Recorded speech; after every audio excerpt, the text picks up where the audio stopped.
முண்டன் கணிப்பு. வணக்கம் மக்களே. இப்போது நாங்கள் வெள்ளி என்றும் சுக்கிரன் என்றும் அழைக்கப்படும் விசித்திரமான தனித்துவமானதுமான சுவாரஸ்யம் கொண்ட வெள்ளிக்கோள் மீது பயணம் செய்து கொண்டிருக்கிறோம். சூரியனிலிருந்து 108 மில்லியன் கிலோமீட்டர் தூரத்திலும் பூமிக்கு மிக அருகில் வரும் கிரகமும் வெள்ளியாகும். பூமிக்கு அருகில் வரும்போது 40 மில்லியன் கிலோமீட்டராகவும் விலகி போகும்போது 260 மில்லியன் கிலோமீட்டர் தொலைவிலும் இருக்கும். இங்கு வெள்ளி பூமி இரண்டும் சூரியனை சுற்றி வரும். வெள்ளி கிரகம் ஒருபோதும் பூமியை சுற்றி வருவது இல்லை.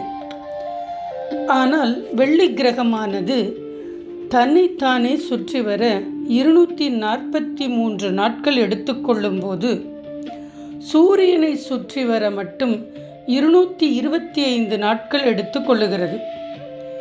சூரியன் உதயத்திற்கு முன்னர் கிழக்கு வானில் பிரகாசம் தோன்றும் போது விடிவெள்ளி என்றும், சூரியன் மறைந்த பின்னர் மேற்கு வானில் தோன்றுவதால் இரவு வெள்ளி அல்லது அந்தி வெள்ளி என்பார்கள். இந்த கிரகம் நட்சத்திரம் அல்ல, இது ஒரு கோள் ஆகும். சொந்த ஒளி கிடையாது. சூரியனின் ஒளியின் பிரதிபலிப்பே சுக்கிர கிரகம் ஆகும். வெள்ளி கிரகம் என்ற பெயர் வர காரணமாக தமிழில் முக்கிய அறிவியல் பின்னணி உண்டு. அஃதே என்னவென்றால், வெள்ளி என்பது பிரகாசம், வெண்மை கிரகம் என்பதால் நம் முன்னோர்கள் வெள்ளி என்று அழைத்தனர். அறிவியல் காரணம் பார்ப்போமே. வெள்ளி கிரகம் வெள்ளி மண்டலத்தில் உள்ள சூரிய ஒளியை அதிகமாக உள்வாங்கி வைர நிறத்தில் வெளிவிடுவதாலும் அது உலோக வெள்ளி நிறத்தை ஒத்திருப்பதாக கொண்டு வெள்ளி என்று பெயர் வர காரணமானது. இந்த வெள்ளியை வைத்தே தமிழர்கள் மழைப்பொழிவை கணக்கிட்டனர். விசித்திரமான இந்த வெள்ளி கிரகத்தை வெண்மையான போராளி என்றனர். சூரிய குடும்பத்திலேயே அதிகமான வெப்பம் கொண்ட கோள் வெள்ளி.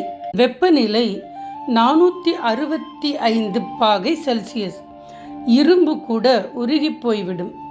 இதன் வளிமண்டலத்தில் 96% கார்பன் டை ஆக்சைடு CO2 உண்டு. பசுமை அறவே இல்லாத பாறை கிரகம்.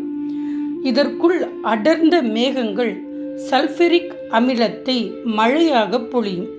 அமில மழை பொழியும் வேகத்தில் பாதி தூரம் வரும் முன்னரே ஆவியாகிவிடும் அளவிற்கு வெப்பம் அதிகம்.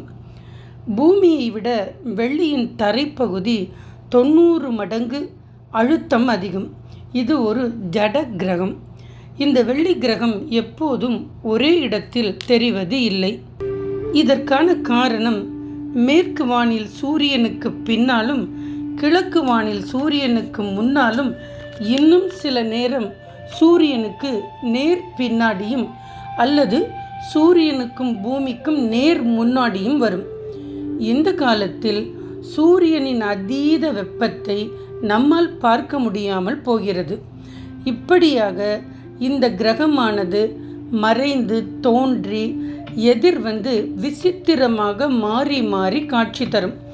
இதன் காலம் 363 நாட்கள்.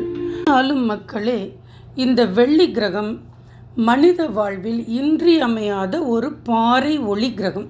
காலத்தில் காலத்தை கணிக்கவும் மழையை பற்றி அறிந்து கொள்ளவும் கடல் பிரயாணத்திற்கு வழிகாட்டியாக இருந்ததே இந்த வெள்ளியின் வழிகாட்டி ஒளிப்பந்து என்றால் எவ்வளவு ஒரு அற்புதம்!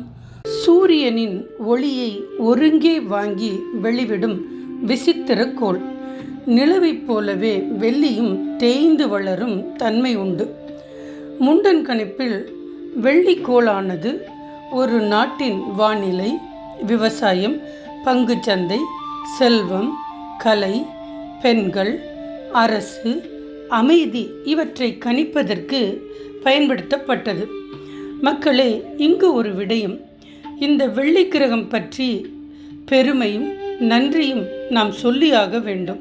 பூமியின் உணவு சிறக்க, விவசாயம் பெருக, மழை மேகங்களை அறிந்து திட்டமிட்டு வாழ இந்த வெள்ளி கிரகம் பாறையாக இருந்து செயல்படுகிறது என்பது நிதர்சனம் என கூறிக்கொண்டு சனி கிரகத்தில் சந்திக்கும் வரை நான் உங்கள் அம்மாஜி. நன்றி மக்களே. டொரண்டோ, கனடாவிலிருந்து.